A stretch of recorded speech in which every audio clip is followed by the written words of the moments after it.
दोस्तों आज हम एक्सप्लेन करने वाले हैं हाल ही में आई एक कमाल की सीरीज द सीक्रेट्स ऑफ सिलेदार्स के सारे एपिसोड्स को, जो कि आपको जरूर पसंद आएंगे। इसलिए वीडियो को अभी लाइक कर दीजिए। हम चलिए कहानी शुरू करते हैं। तो सीरीज की शुरुआत में हम रवि नाम के एक बच्चे को देखते हैं जो अपने मॉम डैड के साथ कार में कहीं जा रहा होता है। तब रास्ते में रवि अपने पापा से पूछता है कि आखिर सब लोग छत्रपति शिवाजी महाराज को भगवान क्यों मानते हैं। इस पे वो बताते हैं कि छत्रपति शिवाजी महाराज कोई साधारण इंसान नहीं थे। वो देश को बचाने के लिए हमेशा दुश्मनों के सामने खड़े रहे थे और प्रजा के हित के लिए वो कुछ भी कर सकते थे।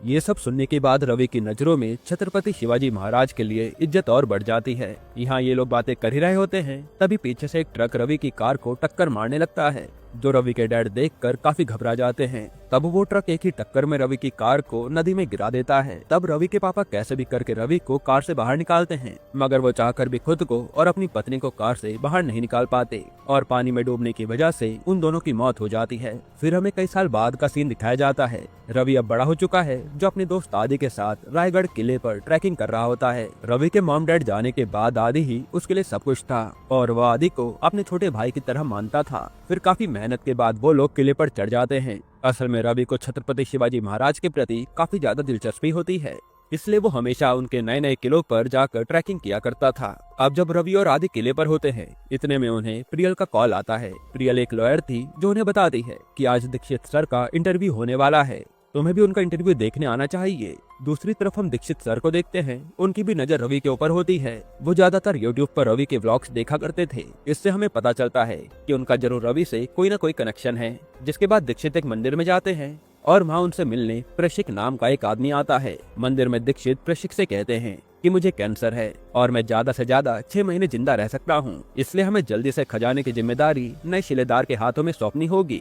वही शिलेदारों का असली वारिस है। और दोस्तों, शिलेदार का मतलब एक सैनिक है जो अपने राजा के खजाने की रक्षा किया करते हैं। फिर जाने से पहले दीक्षित उसे कहते हैं कि तुम्हें पानी में कोई चीज मिलेगी, तुम उस चीज को अपने पास रखे रहना। इतना कहने के बाद वो वहाँ से चले जाते हैं। अब हम राम नाम के गवर्नर को देखते हैं, जो अपने आदमी प्रभु से कहता है कि तुम अपनी नजर दीक्षित पर बनाए रखना, वरना वो खजाना हमारे हाथ से निकल जाएगा। असल में राम ये सब कुछ खजाना पाने के लिए कर रहा था। यहाँ जब प्रशिक मंदिर के पीछे जाकर देखता है तो उसे पानी के अंदर एक चाबी मिलती है और दीक्षित के कहे अनुसार प्रशिक उस चाबी को अपने पास रख लेता है। फिर सभी लोग दीक्षित के इंटरव्यू में आए होते हैं, जहाँ प्रियल दीक्षित को स्पीच देने के लिए स्टेज पर बुलाती है। लेकिन तभी स्टेज पर जाते समय दीक्षित के चेस्ट में पेन होता है। ये देखकर रवि जल्दी से उनके पास आता है और हमें पता चलता है कि रवि प्रोफेशनल एक डॉक्टर है। पर रवि को दीक्षित के हाथों में एक रिंग दिखती है। वो रिंग देखकर रवि हैरान हो जाता है, क्योंकि वैसे same to same ring Ravi के डैड भी पहना करते थे। उसी समय दीक्षित रवि के कानों में धीरे से कहते हैं कि तुम इंटरव्यू के बाद अकेले में मुझसे मिलने आना। तब रवि भी सोच में पड़ जाता है कि आखिर दीक्षित ने उसे अकेले में क्यों बुलाया है। जिसके बाद हम राम को देखते हैं। राम एक जगह पर जाता है, वहाँ पर कुछ पंडित मिलकर अनुष्ठान कर रहे थे। राम भी उन पंडित से कहता है कि मुझे कैसे भी करके उस खजाने का पता जानना है।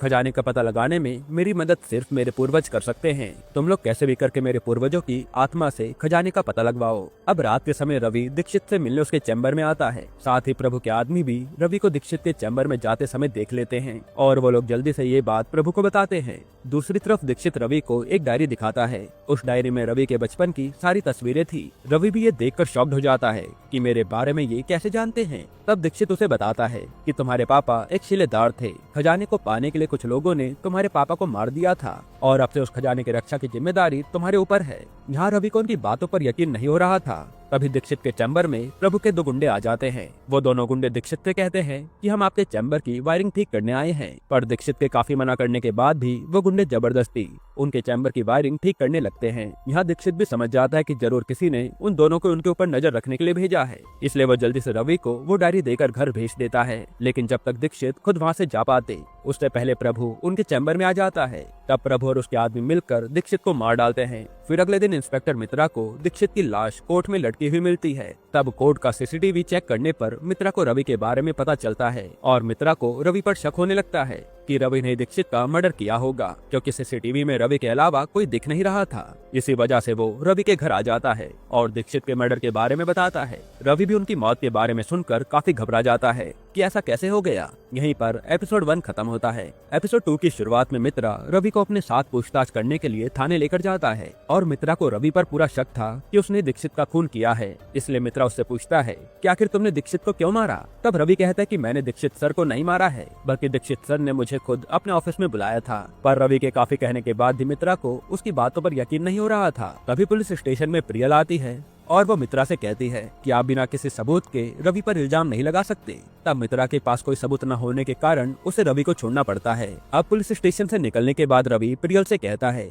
कि दीक्षित सर ने मरने से पहले मुझे खजाने के बारे में बताया था और उन्होंने मुझे एक डायरी भी दी थी। साथ ही रवि को दीक्षित सर का एक मैसेज भी आया होता है जिसमें दीक्षित ने रवि को अपने चैम्बर में जाने को कहा था। तब रवि उस मैसेज को देखकर समझ जाता है कि जरूर उनके चैम्बर में कुछ न कुछ तो छुपा हुआ है। इसलिए रवि प्रियल और आदि को लेकर कोर्ट जाने लगता है। दूसरी तरफ हम राम को देखते हैं जो प्रभु से कहता है कि तुम्हें रवि के ऊपर नजर रखनी चाहिए क्योंकि दीक्षित ने मरने से पहले रवि को खजाने के बारे में बताया होगा। खैर फिर थोड़े टाइम बाद रवि प्रियल और आदि के साथ कोर्ट आ जाता है और वहाँ रवि और प्रियल चुपके से दीक्षित के चैम्बर में पहुँच जाते हैं। तब प्रभु भी अपने आदमियों के साथ कोर्ट के बाहर आ जाता है। फिर दीक्षित के ऑफिस में रवि काफी तलाशी करने लगता है, लेकिन काफी ढूंढने के बाद भी उन्हें कुछ नहीं मिलता। तभी उसे ऑफिस में एक अशोक स्तंभ दिखाई देता है जिसके नीचे गोल आकार में लॉक बना हुआ था। वैसा लॉक पहले के समय में लोग यूज किया करते थे। उस लॉक को देखकर रवि समझ जाता है कि जरूर दीक्षित सर ने अशोक स्तंभ में ही कुछ छुपा कर रखा होगा। तभी वहाँ मित्रा अपने ऑफिसर के साथ कोर्ट के बाहर आ जाता है और मित्रा को देखकर आदि जल्दी से रवि को कॉल करके बताता है कि हाँ मित्रा आ चुका है, इसलिए तुम लोग जल्दी काम खत्म करके बाहर आ जाओ। तब आदि की बात सुनने के बाद रवि जल्दी से उस स्तंभ का लॉक खोलने लगता है। वहीं कोर्ट के बाहर मित्रा को प्रभु दिखाई देता है तो मित्रा प्रभु से पूछता है कि तुम यहाँ क्या कर रहे हो। प्रभु बताता है कि मैं उस कोर्ट में वायरिंग का काम करता हूँ। फिर मित्रा पूछता है कि कल रात तुम्हारे कुछ आदमी दीक्षित सर के रूम में गए थे, क्या तुम उन आदमियों को बुला सकते हो, मुझे कुछ पूछताछ करनी है। तब मित्रा की बातें सुनकर प्रभु काफी टेंशन में आ जाता है और वह कैसे भी करके मित्रा से छुटकारा पाना चाहता था। दूसरी तरफ रवि और प्रियल मिलकर उस लॉक को तोड़ देते हैं और उस स्तंभ के अंदर उन्हें एक काफी साल पुरानी घड़ी मिलती है जो वो अपने पास रख लेते हैं। लेकिन तभी कुछ पुलिस वाले बाहर से ऑफिस का दरवाजा ठकठकाने लगते हैं। तब वो लोग पुलिस को बाहर देखकर काफी घबरा जाते हैं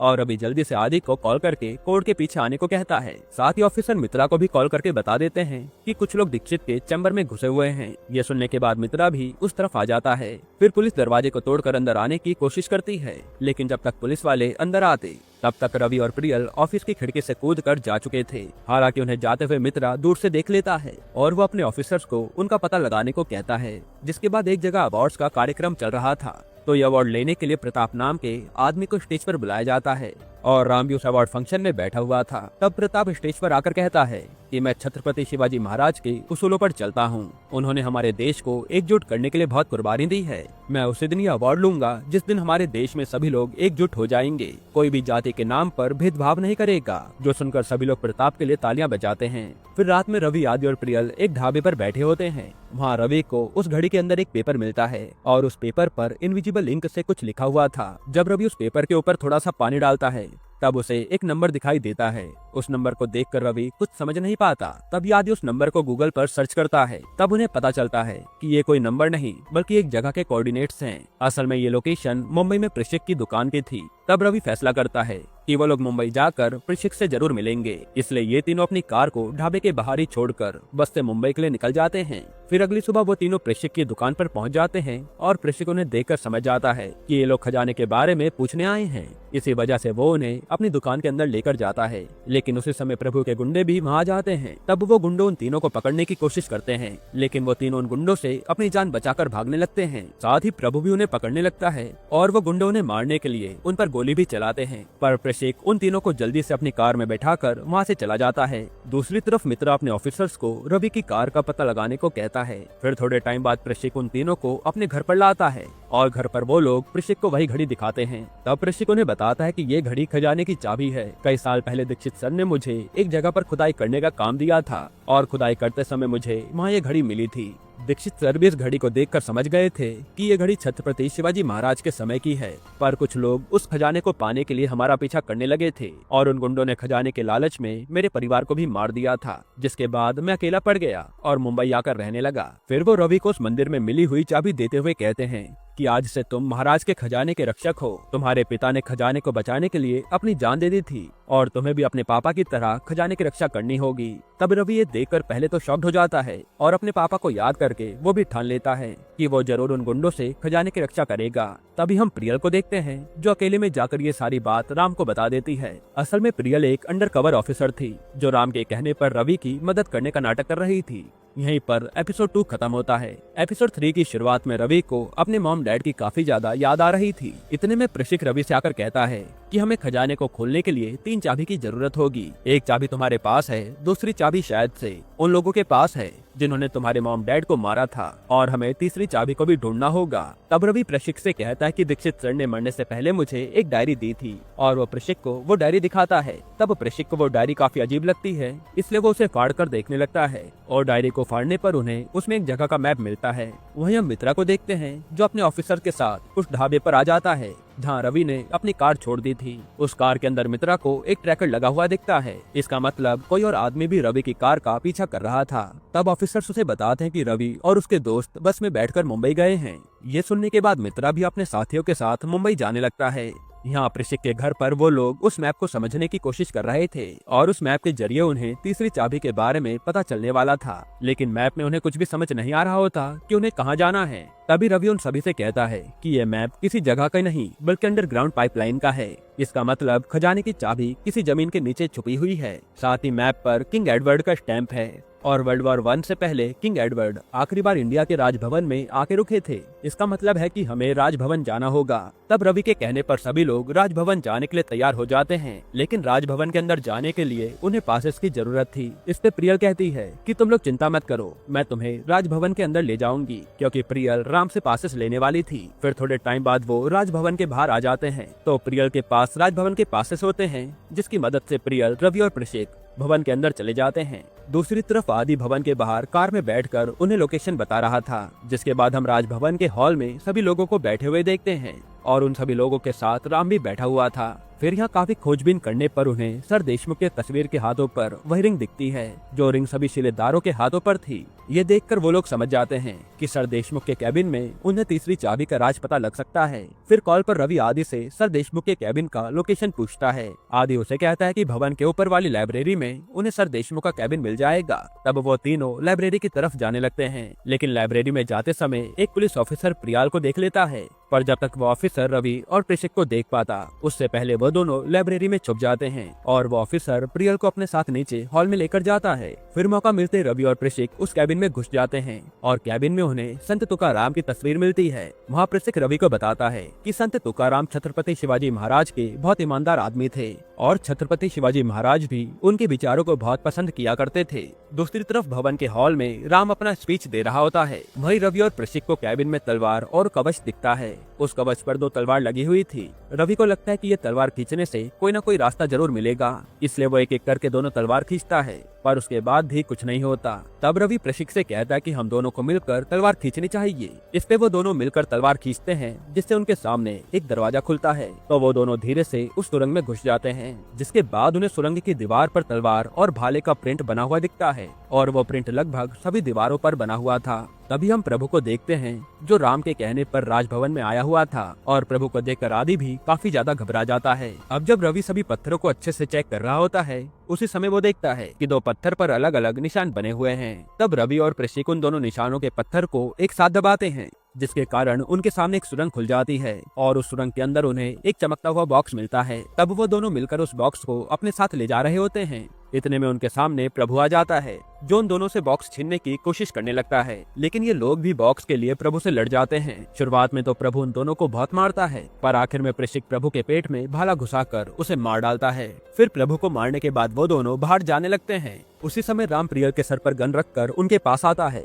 वो उन दोनों से कहता है कि अगर तुमने मुझे ये बॉक्स नहीं दिया तो मैं प्रियल को जान से मार दूंगा। इस पे प्रशिक उसे बॉक्स देने से मना कर देता है। तब राम गुस्से में प्रशिक पर गोली चला देता है, मगर प्रशिक गोली खाने के बाद भी राम को रोकने लगता है, और मौका मिलते रवि और प्रियल बॉक्स लेकर वहाँ से भाग जाते हैं, जिसके बाद राम प्रशिक को बड़ी बेरहमी से मार डालता है, और प्रशिक अपने महाराज के खजाने की रक्षा करते हुए शहीद हो जाता है। यहीं पर एपिसोड 3 खत्म होता है। एपिसोड 4 की शुरुआत में पुलिस भी राम के पास आती है तो राम पुलिस से बचने के लिए उन्हें झूठ कहता है कि प्रेषिक ने मुझे मारने की कोशिश की थी, इसलिए मैंने अपनी जान बचाने के लिए उसे मार डाला। यहाँ पुलिस को भी राम की बातों पर यकीन करना पड़ता है क्योंकि राम एक गवर्नर था। साथ ही राम पुलिस को रवि का पता लगाने को कहता है। दूसरी तरफ जब रवि और प्रियल भागते हुए आदि के पास आते हैं तब आदि उन दोनों से प्रेषिक के बारे में पूछता है। इस पे रवि उसे सारी सच्चाई बताता है कि प्रेषिक जी की मौत हो गई है। ये सुनने के बाद आदि बहुत दुखी हो जाता है। दूसरी तरफ राम एक मूर्ति के सामने जाकर कहता है कि इस बार तो वो लोग मेरे हाथों से बचकर भाग गए, पर मैं अगली बार उन्हें जिंदा नहीं छोड़ूंगा। और वो यहाँ खजाने को पाने की भी बात कर रहा था। फिर आदि रवि और प्रियल के साथ बैठे होते हैं। वहाँ आदि रवि से कहता है कि हमें यहाँ से कहीं दूर चले जाना चाहिए क्योंकि यहाँ तुम्हारी जान को खतरा है और मैं तुम्हारे बिना जिंदा नहीं रह पाऊंगा। इस पे रवि कहता है कि मेरे पापा दीक्षित सर और प्रेषिक जी ने खजाने को बचाने के लिए अपनी जान दे दी, मगर मैं डर कर भाग गया तो मेरे पिता का बलिदान व्यर्थ जाएगा। फिर रवि आदि से कहता है कि तुम वापस घर चले जाओ, मैं अकेले ही सब कुछ संभाल लूंगा। पर आदि कहता है कि मैं तुम्हें छोड़कर नहीं जाऊंगा, हम जिएंगे भी तो साथ जिएंगे और मरेंगे भी तो साथ मरेंगे। जिसके बाद रवि काफी टेंशन में बैठा होता है। तभी प्रियल रवि को आकर सारी बात बता देती है कि वो राम के लिए काम करती है और वो उन सभी का प्लान राम को बता रही थी। ये सुनकर वो दोनों शॉक्ड हो जाते हैं और उन्हें प्रियल से ये उम्मीद नहीं थी। प्रियल उन्हें कहते कि मुझे ये सब मजबूरी में करना पड़ा है और राम ने मुझे मेरे माँ बाप को मारने की धमकी दी थी, इसी वजह से मुझे राम का कहना मानना पड़ रहा था, लेकिन अब से मैं तुम्हारे साथ खड़ी हूँ। तब रवि और आदि प्रियल की मजबूरी को समझ पाते हैं। इसी कारण वो लोग प्रियल को अपनी टीम में ले लेते हैं। फिर हम देखते हैं कि राजभवन के बाहर राम सभी मीडिया से कह रहा होता है कि कुछ आतंकवादियों ने मुझ पर हमला कर दिया था, पर मैं अपनी जान पर खेलकर उन आतंकवादियों से लड़ा हूँ। वहीं रवि प्रियल और आदि प्रताप के घर पर आ जाते हैं क्योंकि उन्हें यकीन था कि प्रताप को उस बॉक्स के बारे में जरूर पता होगा। वो लोग सिक्योरिटी गार्ड से कहते हैं कि हम लोग यूट्यूबर्स हैं, हमें प्रताप सर का इंटरव्यू लेना है। इस पे सिक्योरिटी गार्ड उन सभी को घर के अंदर लेकर जाता है। वहाँ रवि प्रताप से जाकर कहता है कि मुझे आपसे बहुत जरूरी काम है। इतना कहने के बाद रवि प्रताप को वो बॉक्स दिखाता है। पहले तो प्रताप उस बॉक्स को अच्छे से चेक करता है पर उसे उसमें कुछ भी खास दिखाई नहीं देता। फिर रवि प्रताप से कहता है कि हम लोग यहाँ खजाने की खोज करने आए हैं। प्रताप भी उसे कहता है कि ये खजाना वगैरह तो सिर्फ कहानियों में होता है, ऐसा असलियत में कुछ नहीं होता। और प्रताप को रवि एक फ्रॉड लगता है, इसी कारण वो चुपके से पुलिस को कॉल कर देता है। फिर जब प्रताप रवि से बात कर रहा होता है उसी समय प्रताप को रवि के पास वो घड़ी दिखाई देती है, जो देखकर प्रताप काफी हैरान हो जाता है। वो उन्हें बताता है कि ये घड़ी विजयनगर के राजा ने छत्रपति शिवाजी महाराज को दी थी। इसी घड़ी के साथ साथ उन्हें विजयनगर का सारा खजाना भी सौंप दिया था क्योंकि सिर्फ छत्रपति शिवाजी महाराज ही उस खजाने की रखवाली कर सकते थे। अब यह देखकर प्रताप को यकीन हो जाता है कि रवि कोई फ्रॉड नहीं है और वो उस बॉक्स के ऊपर लिखे शब्द को अच्छे से देखने लगता है। रवि भी उस बॉक्स के लॉक को खोलने की काफी कोशिश करता है, लेकिन वो चाहकर भी उसे खोल नहीं पाता। जिसके बाद रवि सबको बताता है कि हम लोग कटपयाड़ी की मदद से इस बॉक्स के लॉक को खोल सकते हैं। असल में कटपड़ी के अंदर सभी शब्दों को एक एक नंबर दिया जाता है और रवि बॉक्स के ऊपर लिखे शब्दों के हिसाब से नंबर डालता है और आखिर में काफी मेहनत करने के बाद वो बॉक्स खोल देता है। अब उस बॉक्स के अंदर रखी चीज को देखकर उन सभी लोगों के रोंगटे खड़े हो जाते हैं क्योंकि उस बॉक्स में छत्रपति शिवाजी महाराज का खंजर रखा हुआ था और वो खंजर छत्रपति शिवाजी महाराज दुश्मनों को मारने के लिए इस्तेमाल किया करते थे। तब वो लोग ये देखकर काफी खुश हो जाते हैं क्योंकि उन्हें खंजर के रूप में छत्रपति शिवाजी महाराज का आशीर्वाद मिला था। साथ ही उन्हें बॉक्स में एक कपड़ा भी मिलता है। इस कपड़े पर काफी सारे देवताओं की फोटो बनी हुई थी। तभी उस कपड़े को देखकर प्रताप सभी को बताता है कि ऐसे सेम नक्काशी भोलेनाथ के भूतनाथ मंदिर में है। इसका मतलब उन्हें खजाने को ढूंढने के लिए भूतनाथ मंदिर जाना होगा। फिर प्रताप की सेक्रेटरी प्रताप को आकर बताती है कि बाहर पुलिस आई है। इस पे प्रताप रवि को बताता है कि मुझे तुम्हारी बातों पर यकीन नहीं था, इसलिए मैंने पुलिस को बुला लिया था, पर तुम चिंता मत करो, मैं इस काम में तुम्हारी पूरी मदद करूंगा। जिसके बाद प्रताप उन सभी को पुलिस के हाथों से बचाने के लिए अपने साथ हेलीकॉप्टर पर ले जाने लगता है। तब उन्हें हेलीकॉप्टर से जाते हुए देखकर मित्रा भी सोच में पड़ जाता है कि आखिर प्रताप रवि की मदद क्यों कर रहा है। यहीं पर एपिसोड 4 खत्म होता है। एपिसोड 5 की शुरुआत में मित्रा को पता चलता है कि राजभवन में राम के कहने पर रवि और प्रेषिक को एंट्री मिली थी क्योंकि राम ने प्रियल को एंट्री पासेस दिए थे। इसलिए मित्रा ऑफिसर से कॉल पर कहता है कि हमें राम से भी पूछताछ करनी चाहिए, साथ ही हमें उस हेलीकॉप्टर का पता भी लगाना चाहिए कि आखिर वो हेलीकॉप्टर गया कहाँ है। दूसरी तरफ प्रताप उन सभी को अपने साथ उस मंदिर पर लेकर आता है जहाँ सेम टू सेम भगवान की फोटो बनी हुई थी, पर फोटो के आसपास उन्हें कोई भी रास्ता नहीं दिख रहा था। तब रवि वापस से उस कपड़े को देखता है और उसे कपड़े में एक उल्टा शिवलिंग बना हुआ दिखता है। तब वो लोग सोच में पड़ जाते हैं कि आखिर इस उल्टे शिवलिंग का मतलब क्या है। इतने में रवि की नजर सामने बने भूतनाथ के मंदिर पर पड़ती है। और उस मंदिर की परछाई पानी में उल्टी दिख रही थी। इससे वो लोग समझ जाते हैं कि उन्हें आगे का रास्ता पता करने के लिए शिव मंदिर जाना होगा। फिर जब मित्रा थाने आता है तब उसे वहाँ पता चलता है कि राम कहीं गायब हो गया है। ये सुनकर वो समझ जाता है कि राम भी इस मामले में शामिल है, वरना वो सिक्योरिटी के बिना कहीं जाता नहीं है। हालांकि मित्रा को तो राम पर पहले से ही शक था। तभी ऑफिसर मित्रा को आकर बताते हैं कि प्रताप और रवि कर्नाटक के भूतनाथ मंदिर गए हैं। तब मित्रा भी अपने ऑफिसर के साथ भूतनाथ मंदिर आने लगता है। इसके बाद हम राम को देखते हैं जिसे रवि की लोकेशन पता चल गई थी, इसलिए वो भी अपने आदमियों के साथ मंदिर आ रहा होता है।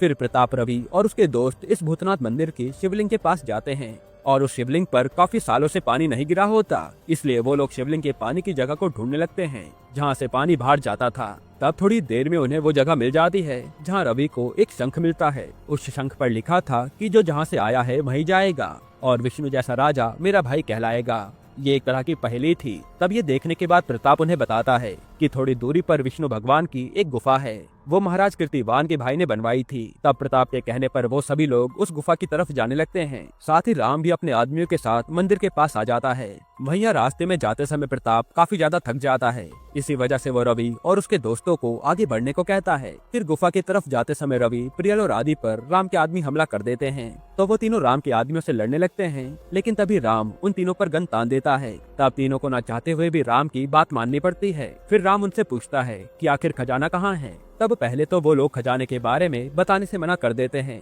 मगर जब राम आदि को मारने की धमकी देता है तब रवि राम को खजाने के पास ले जाने के लिए तैयार हो जाता है। जिसके बाद वो सभी लोग गुफा पर जाते हैं जहाँ विष्णु भगवान की मूर्ति बनी हुई थी। वहीं उन्हें खुफिया कमरा दिखता है, तो वो लोग जल्दी से उस कमरे में आ जाते हैं। अब उस कमरे में वो लोग खजाने तक जाने का रास्ता ढूंढने लगते हैं। इतने में रवि को भगवान विष्णु के वराह अवतार की मूर्ति दिखती है और उस मूर्ति के हाथ के ऊपर शंख का निशान बना हुआ था। तब रवि उस निशान पर शंख रख देता है, जिसकी वजह से उनके सामने एक बहुत बड़ा दरवाजा आता है। उस दरवाजे को खोलने के लिए चाबी की जरूरत थी। तब रवि इस दरवाजे में छत्रपति शिवाजी महाराज का खंजर डाल देता है और खंजर डालते वो दरवाजा पूरी तरह से खुल जाता है और उनकी आंखों के सामने बहुत सारा खजाना पड़ा होता है। जिसके बाद राम और उसके आदमी वो सभी खजाने के ऊपर टूट पड़ते हैं। लेकिन अभी भी रवि को यकीन नहीं होता कि उन्हें इतनी आसानी से खजाना मिल गया, क्योंकि खजाने के दरवाजे को खोलने के लिए 3 चाबी की जरूरत पड़ने वाली थी। साथ ही खजाने के पास छत्रपति शिवाजी महाराज का सिंहासन भी नहीं था, जो कि उसे अब तक लोगों ने बताया था। तब रवि समझ जाता है कि ये सब खजाना नकली है। तभी रवि को वहाँ पर एक बॉक्स मिलता है। वो जब उस बॉक्स को खोलता है तो उसे उस बॉक्स में तीसरी चाबी भी मिल जाती है, जो देखकर रवि बहुत खुश होता है। पर अभी भी रवि के पास सिर्फ 2 ही चाबी थी और रवि को लगता है कि वो आखिरी चाबी राम के पास होगी, इसलिए वो राम से आखिरी चाबी मांगता है। लेकिन राम रवि को गोली से मारने वाला होता है। तभी प्रताप पीछे से राम को गोली मार देता है, जिससे राम की मौत हो जाती है। फिर रवि प्रताप को बताता है कि असली खजाना कहीं और छुपा हुआ है, क्योंकि यहाँ पर छत्रपति शिवाजी महाराज का सिंहासन नहीं है। फिर रवि प्रताप को वो बॉक्स लाकर देता है जिसमें से उसे तीसरी चाबी मिली थी। उस बॉक्स पर लिखा होता है कि राज सदर और राज स्तंभ को जोड़ने वाले कमरे में खजाना रखा है। ये देखने के बाद प्रताप उसे कहता है कि छत्रपति शिवाजी महाराज का राज सदर और राज स्तंभ रायगढ़ फोर्ट में बना हुआ है। इसका मतलब असली खजाना रायगढ़ में रखा है। वहीं हम देखते हैं कि पुलिस भी उनके पास आ रखी होती है। फिर रवि आदि और प्रियल से कहता है कि तुम लोग राम के आदमियों को पकड़ कर रखो और अगर पुलिस आएगी तो तुम लोग उन्हें सारी बात बता देना। इतना कहने के बाद रवि और प्रताप रायगढ़ फोर्ट के लिए निकल जाते हैं। जिसके बाद मित्रा आदि और प्रियल के पास पहुंच जाता है। तब वो उन दोनों के साथ साथ राम के गुंडों को भी अरेस्ट कर लेता है। यहीं पर एपिसोड 5 खत्म होता है। एपिसोड 6 की शुरुआत में हम मित्रा को देखते हैं, जो आदि और प्रियल से पूछताछ कर रहा था। तब वो दोनों मित्रा को सारी सच्चाई बता देते हैं, पर मित्रा को उनकी बातों पर यकीन नहीं था। मित्रा को अभी भी लग रहा था कि ये खजाने वाली बात सिर्फ एक कहानी है। फिर वो प्रियल से पूछता है कि आखिर रवि गया कहाँ है। इस पे प्रियल बताती है कि रवि अपनी मंजिल को पाने के लिए गया है। आप खुद जब अपनी आंखों से खजाना देखोगे तब आपको हमारी बात पर विश्वास हो जाएगा। दूसरी तरफ रवि और प्रताप रायगढ़ फोर्ट पर आ जाते हैं। तब वो दोनों मिलकर उस किले में राज सदर और राज स्तंभ ढूंढ रहे होते हैं और काफी ढूंढने के बाद उन दोनों को वो जगह मिल जाती है। लेकिन अभी भी उन्हें राज सदर और राज स्तंभ को जोड़ने वाला कमरा ढूंढना था। फिर प्रताप की नजर खिलावत खाना नाम के कमरे पर पड़ती है और खिलावत खाना राज सदर और राज स्तंभ को जोड़ रहा होता है। असल में इस जगह को राजा अपने खुफिया सैनिकों से बातें करने के लिए यूज करते थे। तब वो दोनों जल्दी से खिलावत खाना के अंदर आ जाते हैं, पर उस कमरे में पूरी तरह से अंधेरा छाया हुआ था। इसलिए रवि अपने हाथों में मशाल लेकर खजाने का रास्ता ढूंढ रहा होता है। फिर रवि प्रताप से कहता है कि यहाँ तो कहीं से भी रोशनी नहीं आ रही। जिसके बाद ये लोग उस जगह के एक एक कोने की जांच कर रहे होते हैं। इसके बाद उसे एक दीवार पर आधा चांद बना हुआ दिखता है और रवि उस चांद को देखकर समझ जाता है कि जरूर इस चांद के पीछे खजाने का रास्ता छुपा होगा, क्योंकि मराठा लोग अपने सर पर चांद का तिलक लगाया करते थे और ये आधा चांद खजाने तक पहुंचने का क्लू था। तब रवि उस चांद को दबाता है और उसके सामने एक नई गुफा खुल जाती है। तब वो दोनों मिलकर उस गुफा में जाने लगते हैं और गुफा में जाते समय उन्हें काफी सारे देवी देवताओं के चित्र बने हुए दिखते हैं। फिर काफी समय चलने के बाद वो दोनों उस खजाने के दरवाजे तक पहुंच जाते हैं। तब रवि उस दरवाजे पर पहली चाबी लगा देता है, पर अभी भी रवि के पास दूसरी चाबी नहीं थी। तभी प्रताप पीछे से रवि के हाथ पर गोली मार देता है और वो रवि से कहता है कि मैंने इस खजाने को पाने के लिए बहुत मेहनत की है और तुम मेरी मेहनत पर पानी नहीं फेर सकते। मैं इस खजाने को खुद रखूंगा। मेरे पूर्वज भी खजाने के लालच में मारे गए, पर अब मुझे खजाना मिल जाएगा। यहाँ हमें ये भी पता चलता है कि दूसरी चाबी प्रताप के पास होती है। तब प्रताप जैसे वो दूसरी चाबी लगाता है, तभी एकदम से उस गुफा में पानी भरने लगता है। यानी अब जब तक वो तीनों चाबी दरवाजे में नहीं लग जाती, तब तक पानी रुकेगा नहीं। तभी रवि कहता है कि मुझे तुम पर शक तो पहले ही हो गया था, इसलिए मैंने तीसरी चाबी अपने पास छुपा रखी थी और तुम्हें उसके बारे में बताया नहीं। जिसके बाद प्रताप तीसरी चाबी पाने के लिए रवि से लड़ने लगता है, लेकिन इस लड़ाई में रवि प्रताप को बहुत मारता है। साथ ही उस गुफा में पानी भी काफी तेजी से बढ़ने लगता है। तब प्रताप की हालत काफी खराब हो जाती है। फिर प्रताप को मारने के बाद रवि उस दरवाजे में तीसरी चाबी लगा देता है और तीसरी चाबी लगाने के बाद वो दरवाजा पूरी तरह खुल जाता है। फिर जब रवि उस कमरे में जाता है तो वहाँ से छत्रपति शिवाजी महाराज के सोने का सिंहासन दिखता है। वो सिंहासन देखकर रवि बहुत खुश होता है और यहाँ रवि ने अपने पिता दीक्षित सर और प्रेषक जी से जो वादा किया था कि वो अपनी जान पर खेलकर खजाने की रक्षा करेगा, वो उसने एक तरह से पूरा कर दिया था। जिसके बाद रवि उस सिंहासन के सामने हाथ जोड़कर कहता है कि महाराज, मैंने अपना कर्तव्य निभाया है और मैं ऐसे हमेशा आपके खजाने की रखवाली करूंगा। यहीं पर ये सीरीज खत्म होती है। दोस्तों, आपको ये सीरीज कैसी लगी हमें कमेंट में जरूर बताइएगा और इसके अलावा आप कौन सी मूवी का एक्सप्लेनेशन चाहते हैं वो भी कमेंट कीजिएगा। बाकी अगर आपको हाल ही में आई कमाल की मूवी देखनी है तो आप ये वीडियो देख लीजिए।